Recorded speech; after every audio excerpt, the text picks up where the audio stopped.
Tresna sejati kalabuhi nganggo pati. Panglimbang 5 menit dina Jemuah Wage tanggal 6 Juni taun 2020 kapethik saka Injil Yohanes bab 21 ayat 15 tekan ayat 19. Jroning lagu Cinta Tak Terpisahkan, Suwargi Cak Dikin ngrakit ukara mengkene. Duh denok gandolane ngati, tegane nyulayani. Janjine sehidup semati, amung ana ing lathi. Tembung tega nyulayani lan janji sehidup semati amung ana ing lathi nggambarake tresna kang ora sejati. Tresna ora cukup kaukur nganggo manising tembung, PHP lan gandrungan gombal, ananging kaukur ing tumindak lelabuhan kang ora negakake pati.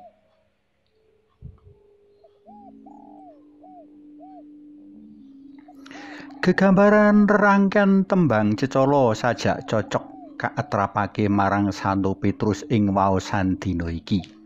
Biyen sadurunge Gusti Yesus katangkep banjur nandhang sangsara ing kapatrapi hukum pati, Santo Petrus nate sumpah bakal masrahake jiwa raga kanggo asung bela katur guru lan Gustine iku. Gusti, kula badhe masrahaken nyawa dumateng paduka.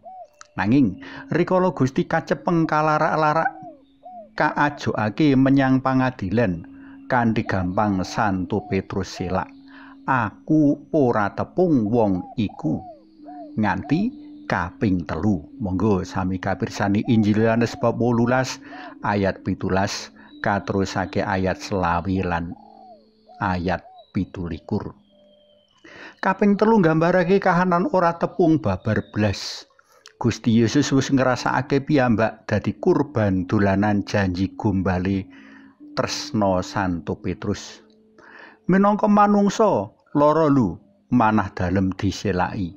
Mula ing waosan dina iki Gusti Yesus kersa nanting sepira jerone Santo Petrus marang Gusti Yesus anggone tresnani.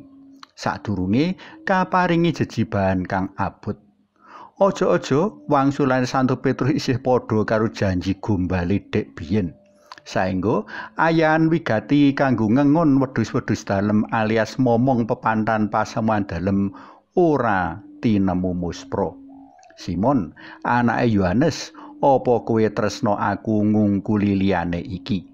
Pitakonan kang kaajokake kaping 3.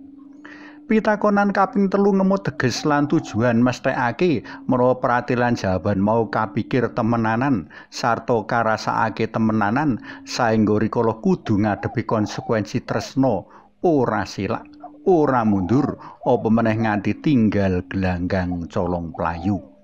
Pranyata Santo Petrus ngerti apa kang kakersakake Gusti.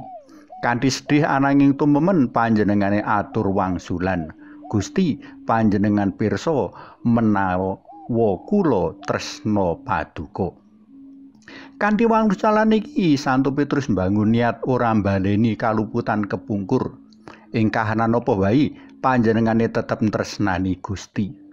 Tresna Gusti kabuktekake kanthi asrah jiwa kanggo bila kapitayan lan pepantan kang kapasrahake marang panjenengane.